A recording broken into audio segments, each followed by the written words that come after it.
10મો દાખલો છે કે ભાઈ 56,000 નું કેટલા ટકા વ્યાજ દરે 2 વર્ષનું 280 રૂપિયા થાય વ્યાજ. આઈ આપેલું છે જોવામાં. શું આપેલું છે? આઈ 280 રૂપિયા. પી પણ આપેલો છે 56,000 રૂપિયા. ટકાવારી નથી આપી એટલે આર નથી આપ્યો અને ટી આપી દીધેલો 2 વર્ષ. સૂત્ર શું છે? I બરાબર PR T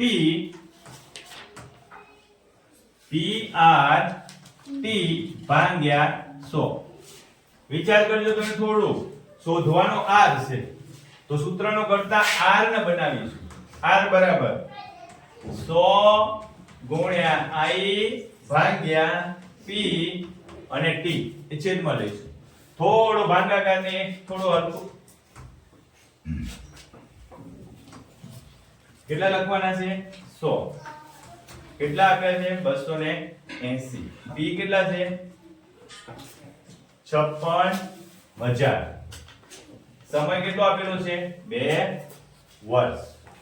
જો આ 2 મિનિટ ગયા, આ 1 ગયું, 28 નું 56 થશે. જવાબ આવ્યો 1/4. જવાબ કેટલો આવ્યો? 1/4.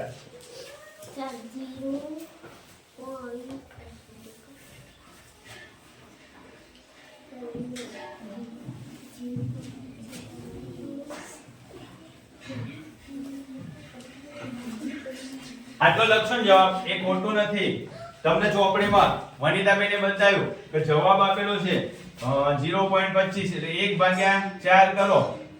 અહીં 2 મિનિટ મૂકી દો એટલે 0.25 ચોક 100 થઈ જશે. થઈ જશે ને? એટલે આની બરાબર આપણે 0.25 લખી શકીએ. કેટલા લખી શકીએ? 0.25%. બરોબર? સમજાણું અનિતાબેન? ઓકે. ચાલો તો હવે કંટાળો ના આવતો હોય તો છેલ્લો દાખલો જોઈ લઈશું. છેલ્લો દાખલો છે 11મો. જો મીના તેણે વ્યાજે લીધેલ અમુક રકમનું વાર્ષિક 9% સમય આપી દીધો છે. સોરી, રેશિયો આપી દીધો છે. r બરાબર 9%. વ્યાજ 45 રૂપિયા ચૂકવે. 1 વર્ષનું વ્યાજ. t પણ આપી દીધું છે 1 વર્ષ અને વ્યાજ પણ આપ્યું છે 45 રૂપિયા. બરોબર? તો વ્યાજે લીધેલી રકમ p આપેલો નથી. ભાઈ સચિન કિંજલ શું આવશે સૂત્ર? I બરાબર PRT ભાગ્યા 100. પણ એમાં p નથી આપેલો. p શોધવાનું છે. તો ચાલો ને આપણે p શોધીએ. p બરાબર 100 ગુણ્યા I ભાગ્યા RT. બરોબર? p શોધી દે. ચાલો 100 I કેટલું મળ્યું? 45.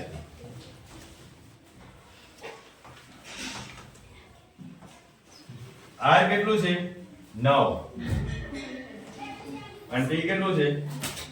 1. સીધું 9 5 45. એટલે 100 ગુણ્યા 5 ભાગ્યા 1 લખવાની જરૂર નથી. p બરાબર કેટલા રૂપિયા મળ્યા? 500 રૂપિયા. તમે જવાબ જોઈ શકો. જોઈ લો. મળી ગયું? બરોબર? આપણે અહીં સુધી રાખીશું. સ્વાધ્યાય 7 પૂરું.